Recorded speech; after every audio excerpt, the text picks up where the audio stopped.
Okay, well, the first thing that I'm going to do is to say a big thank you to everyone listening to this.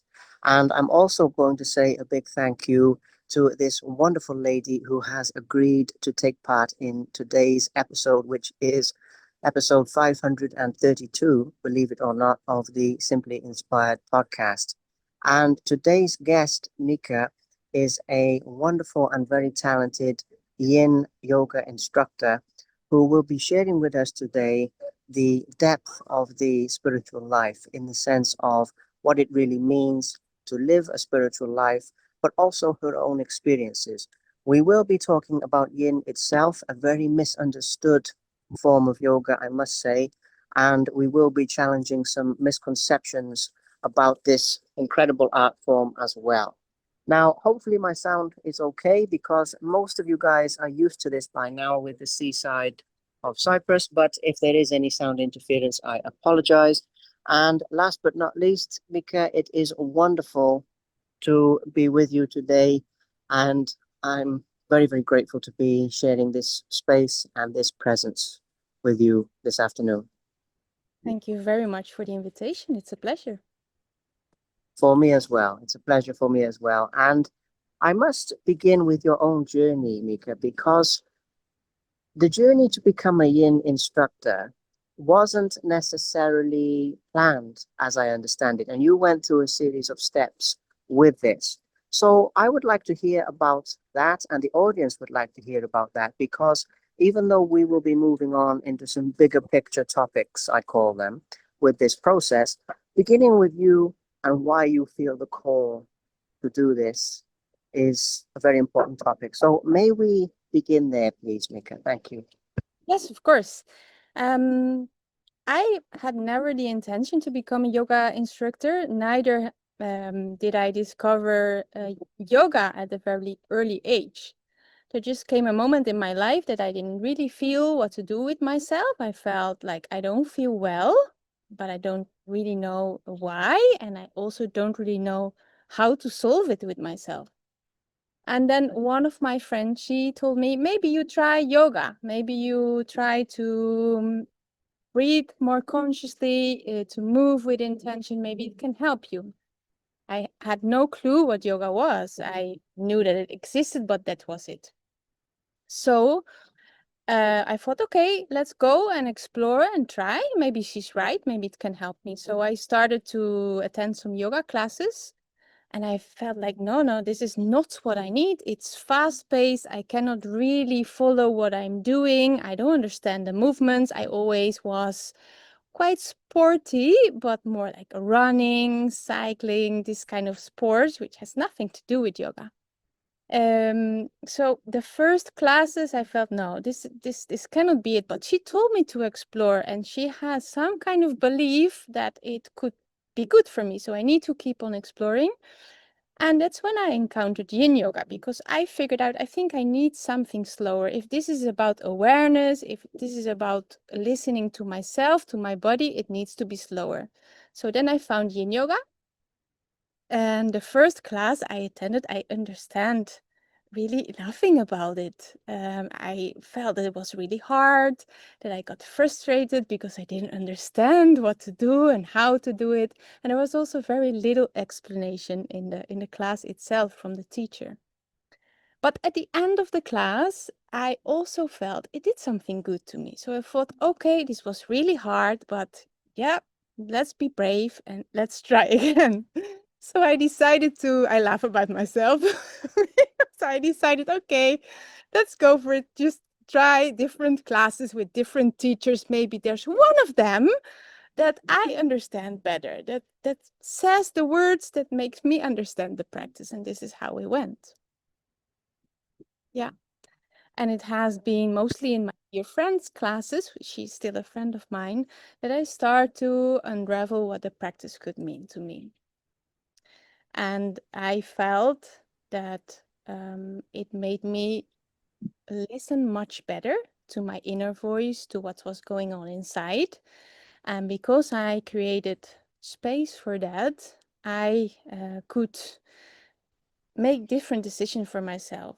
and that helped me recover my body, my mind, my emotional world. And it has led to many choices that I made in my life, very different than if I think I would not have attended those classes. That is wonderful because it makes the spiritual path so relatable and accessible to more people in the sense that you didn't have plans for this, you tried some things because you were struggling, and how many people relate to that? Many people. Picking up from that brief interruption with the signal, with the sound there, Mika. You also mentioned that with Yin Yoga, you went through a process of this. And I would like to talk a little bit more about that in the sense of there's one thing doing classes, and there's another thing dedicating your life to something or feeling so passionate about something that you have to share it with other people so that it can help them as well.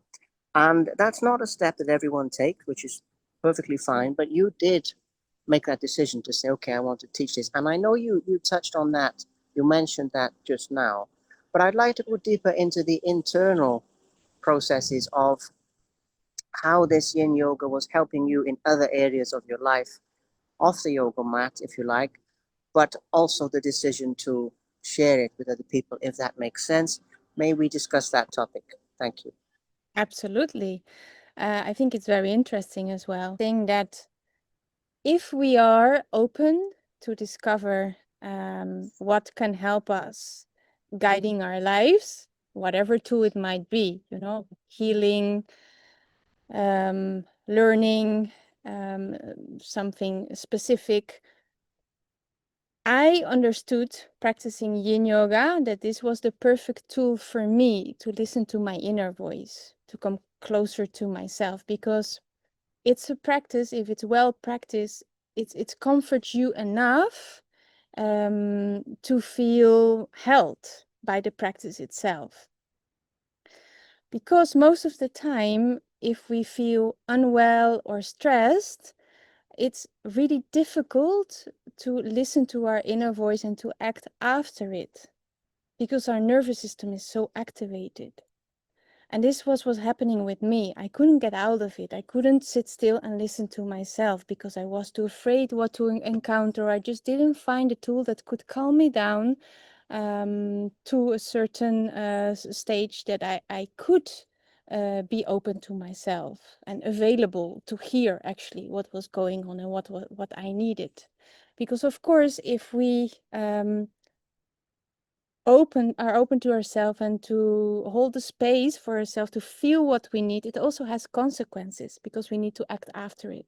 Mostly the consequences include change, can be in different parts of our lives, and this can be really, really scary. So for sure, my path was about this, that I was absolutely terrified that if I would listen to myself, I would need to make some actions what would that those actions would have huge consequences. And in yin yoga, I found the tool that comforted me that much that I actually could listen to it. And for me, this was so interesting to discover because I feel many people are so stuck in their fears and have a nervous system that's so activated that it's so difficult to break through patterns. And therefore, they don't change or they don't make changes. Although their minds come up with ideas, maybe they also feel that they would like to change, but they are stuck. Something makes that they get stuck, and I think most of the time it's the nervous system to not find that space to calm down so much that you can actually feel that you have the courage to make a change. And because I felt that so strongly myself and I practice it so profoundly, I also felt there must be more to this yin yoga than I have learned so far. And this is why I search for the trainings to become a yoga teacher, a yin yoga teacher, but not with the intention to teach it, just because I was so interested and I was so blown away by the effect the Yin Yoga had on me.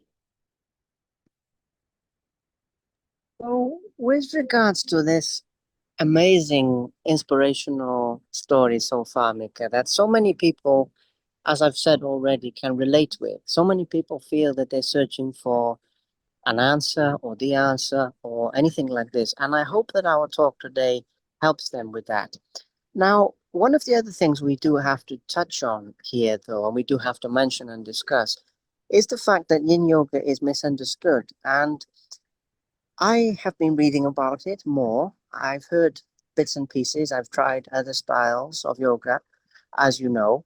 And I was reading in preparation for this about the energy centers and the flow of energy and the relation with the Chinese medicine. But to be honest with you, when we were preparing for this call, we had a good chat about the misconceptions, the misunderstandings. And I'm just going to refer back to that because it's very important. You know, maybe some people haven't tried it or they're reluctant to try yin yoga because they haven't really found sort of how it can work for them. So I would like to challenge a few misconceptions and just educate people, enlighten people. If there's people listening to this who already practice, we will also talk later about how to deepen your practice. But for the people who are new to this, I just think it's really important, Mika. So may we please discuss that topic? Thank you. Yes, of course. Yeah, I feel I observe that sometimes Yin Yoga is misunderstood. Um, Probably it has different causes. One of the major things is I feel is that society right now, in our preparation call, you said it's a microwave society. I found that a great way to explain that everything needs to be a quick fix and moving very fast. So when one starts to practice yin yoga, one notices that it's a very quiet, still practice and that it requires a lot of patience. So it's actually the opposite as society tells us how we should live our lives. We should move fast, then we can succeed.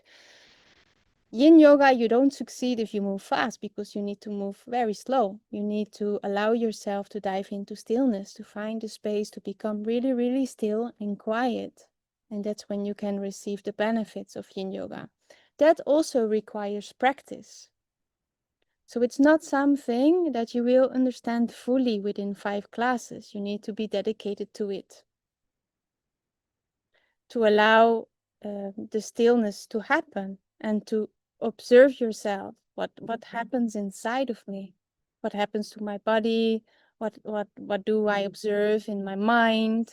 How do I feel?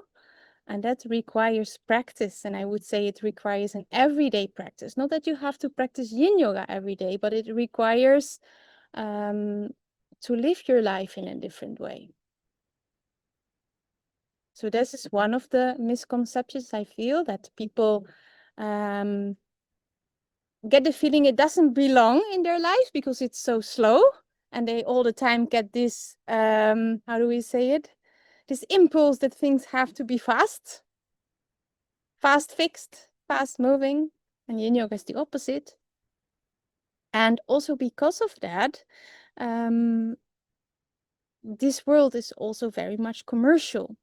So the yoga studios, they offer their classes, and of course they also need to earn money, the same for the yoga teachers.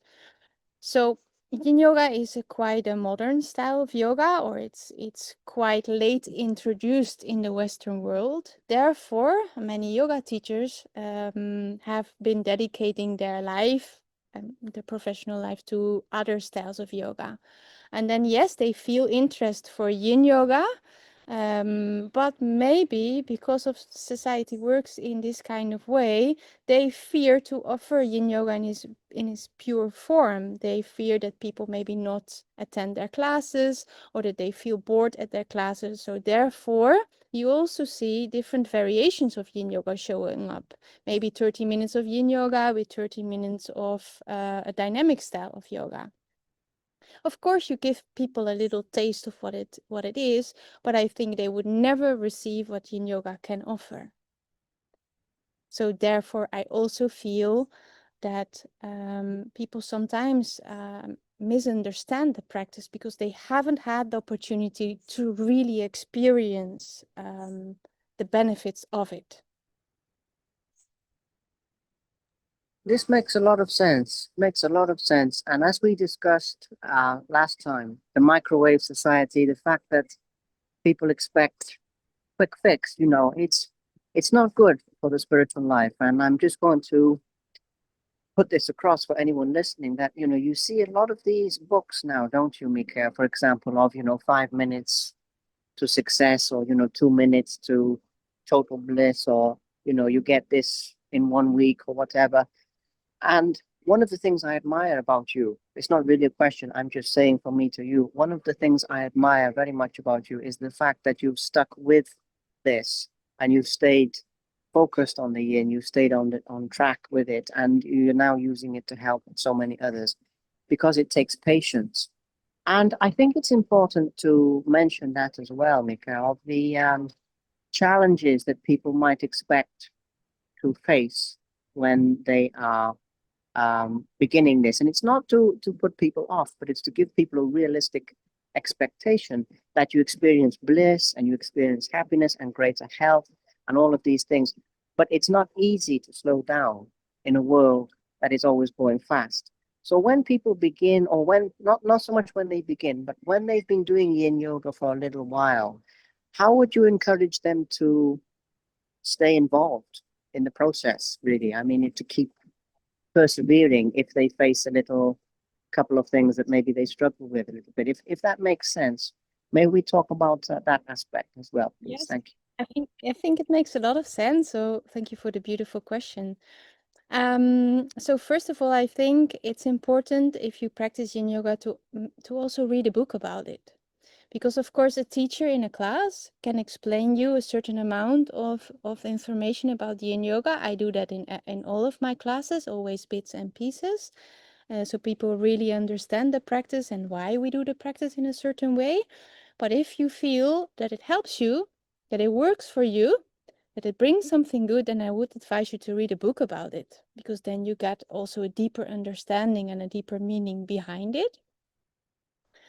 And what kept me interested and kept me going in those moments when it was quite a struggle, was that I felt immediately that Yin Yoga helps me outside the yoga room,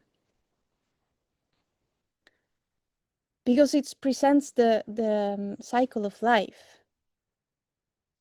Because Yin Yoga is a lot about letting go of tensions that we hold, letting go of maybe limited beliefs, letting go of a rigid way of thinking about something, and creating space for new. And that's what life's about. We have 1 year, 1 year has 4 seasons. We start a new year, we plant seeds in the ground, we water the seeds, they start to grow. Then at some point there is a harvest. We take the harvest and we reflect. We need to nurture the soil, and then we start the whole process again. And that's with all the things we do in life. If it's about relationship, it's about professional things, whatever we choose to do, it always walks this path. So for me, because I feel that it directly affects my personal life and everything what I do, that's a great motivator. Because if I learn to let go of what does not serve me during my Yin Yoga class, I am better able to let go of things that does not serve me in my personal life.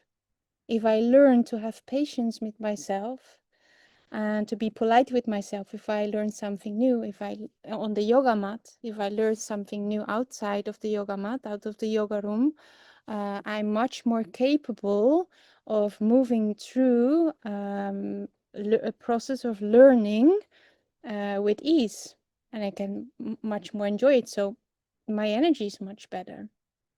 So there's all these examples that I have noticed that are great for me. So therefore, maybe if I one day I'm bored on the yoga mat, or one day I don't really manage to work with my body that well as the day before, this keeps me motivated to continue.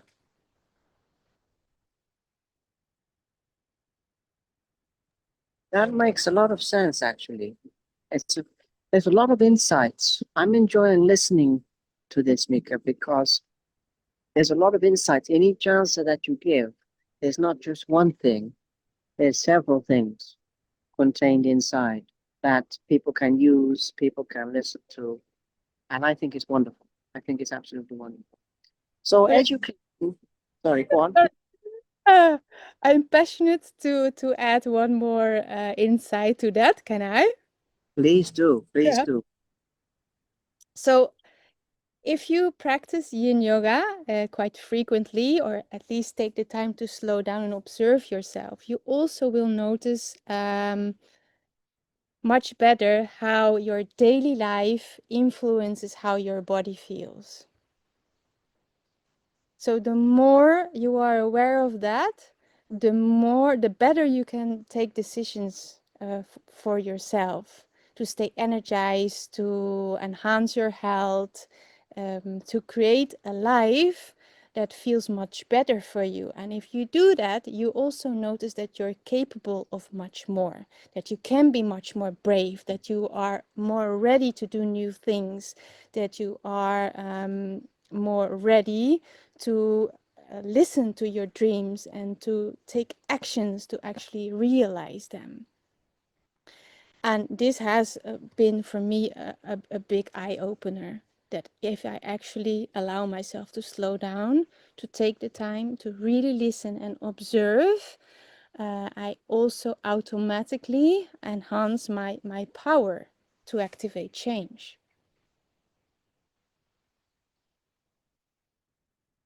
I understand. It makes a lot of sense, and I love your passion. I love your passion. I love your authenticity with regards to everything, as well as I've said before. Which leads me to another point, Mika, that is very important. I think it is the sense that people working with the right teacher, or how they can work with the right teacher. Now, later on, we will give a mention to how people can connect with yourself personally. But before we do that, just speaking about teachers in general, there are teachers who have the best interests of their students at heart, and there are teachers that do not.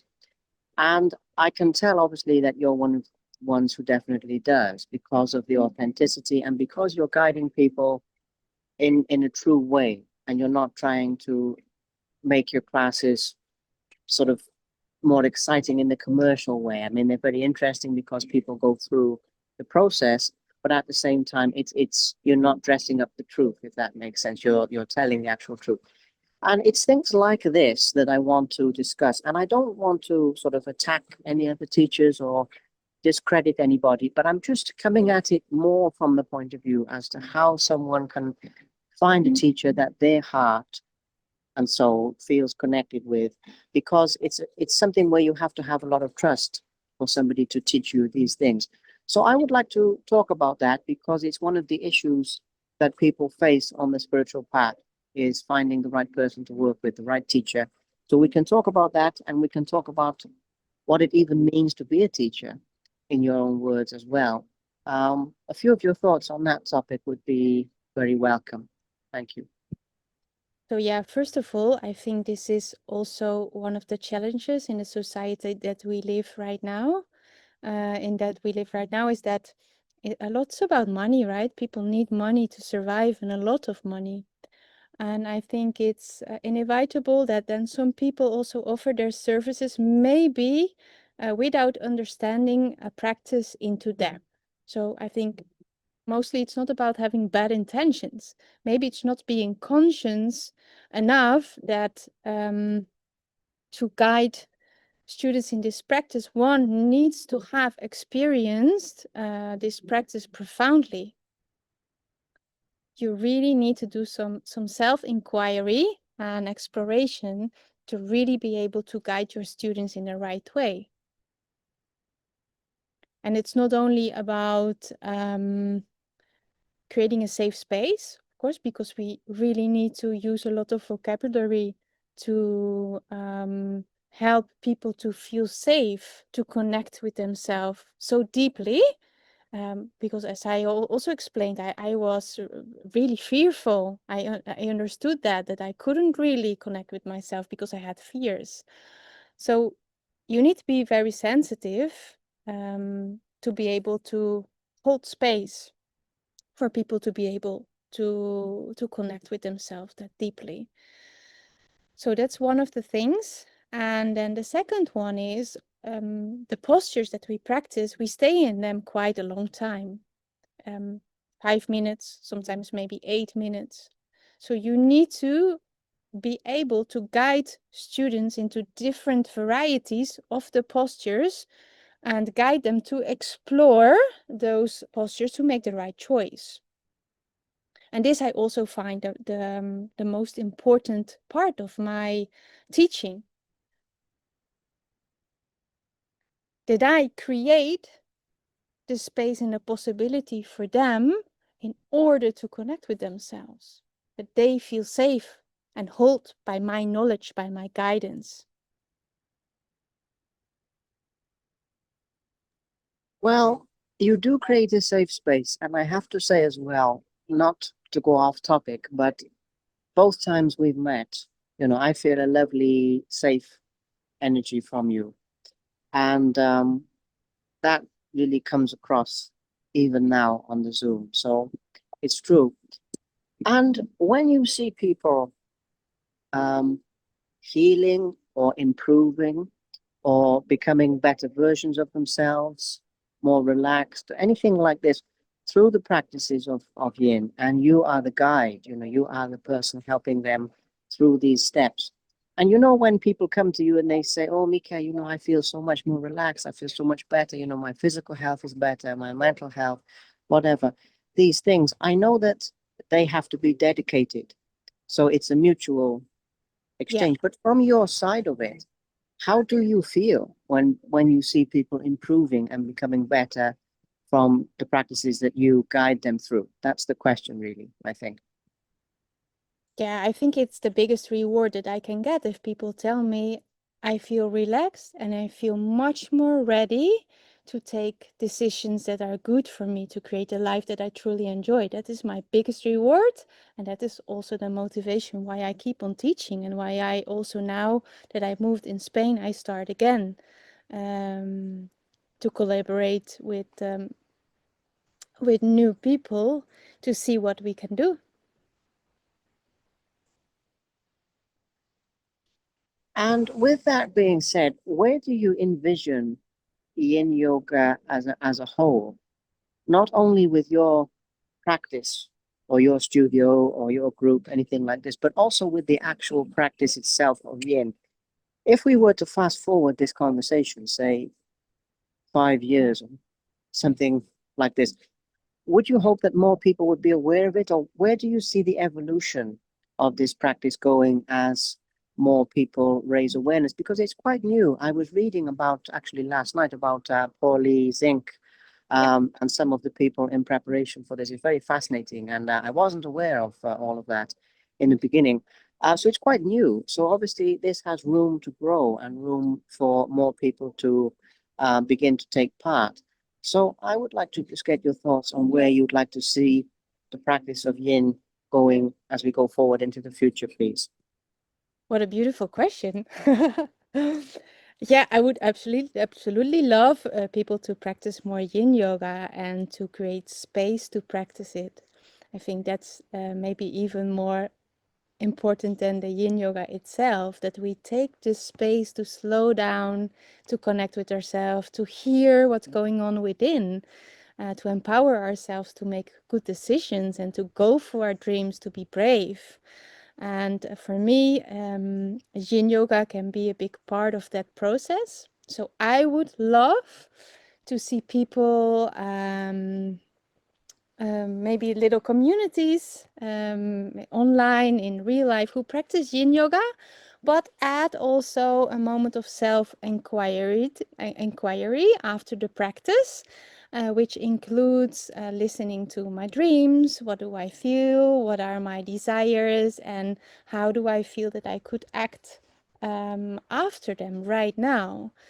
Because the practice of yin yoga helps you to calm down so much, it helps you to connect to yourself so much that right after the practice, you feel so much powerful to actually change, to act upon what you want the most in your life, whatever it may be. So this would be my vision for the future, that I see people incorporating the yin yoga practice also with the purpose to empower themselves, to activate change, renewal, and to go after their dreams. Absolutely. Well, I hope that more people um, continue to follow these practices or for the first time begin to take part in them. And this was my only intention today, was to raise awareness of these practices and also to raise awareness of you. Because as I mentioned, Mika, when I first contacted you on LinkedIn, I go very much on the intuition. I don't really go on the logic, the left brain. I go very much on, okay, this person feels good, they're authentic, they're sincere. Okay. And that leads me to something else.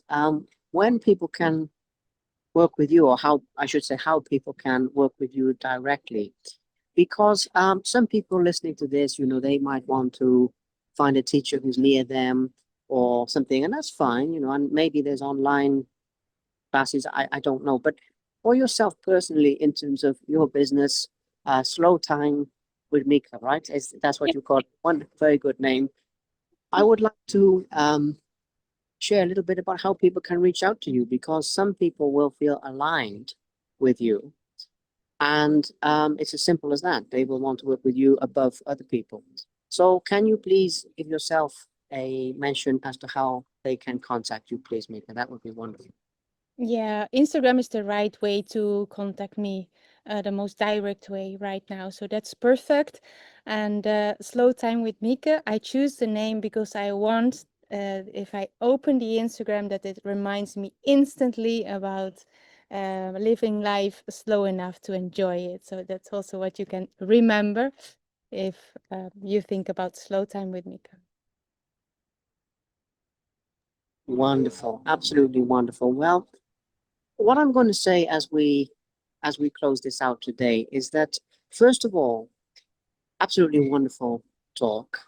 Brief, yes, brief, but enough for people to feel the impact of these things, and that's what I aim for.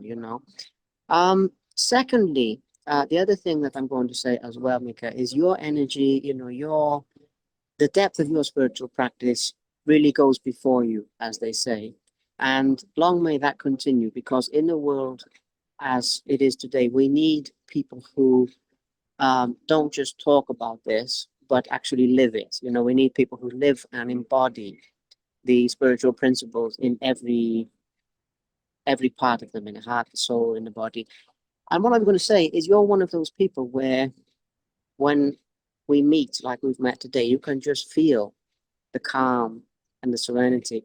And that in itself is a form of teaching, because people listen, or people feel that, I should say, and think, okay, I want to know about this. Because by example, you're walking around embodying it, if that makes sense. So I would just like to say, it's not a question. Please continue that. I know that in your journey, there's been some great moments, but there's also been some hard knocks as well. And I just hope that you go continue to rise and share this with more and more people. But for today, I would like to thank you for giving such a wonderful overview of Yin Yoga and what it means. Before we wrap things up, is there anything else you would like to mention? Is there anything else that we've missed, or you feel is relevant to mention, or have we covered everything as much I as you would think like? I think I can talk for hours about yin yoga. So I think for today we can wrap it up. And then maybe we can just schedule a second call one day in the future to see how my things are going. Absolutely, we can. Well, we can talk again, just me and you, but also in terms of broadcast, we can always do another one. in the future as well to share the topics if that's something that you feel is good. But for today, I just want to thank you so, so much just for being an open book, speaking from your heart, just showing the spiritual truths, the non commercialized, non capitalist, just straight from the heart and soul, real, authentic spiritual truths, unfiltered. I think that's a wonderful, wonderful thing. So for now, I will say I hope you have a wonderful day, and I will speak with you very, very soon, Mieke. But thank you for this wonderful call. Well, thank you so much for the invitation and the encouragement, and I will do my very best to help a lot of people. Thank you very much for watching. Please subscribe to the Simply Inspired YouTube channel, and there'll be more videos coming soon.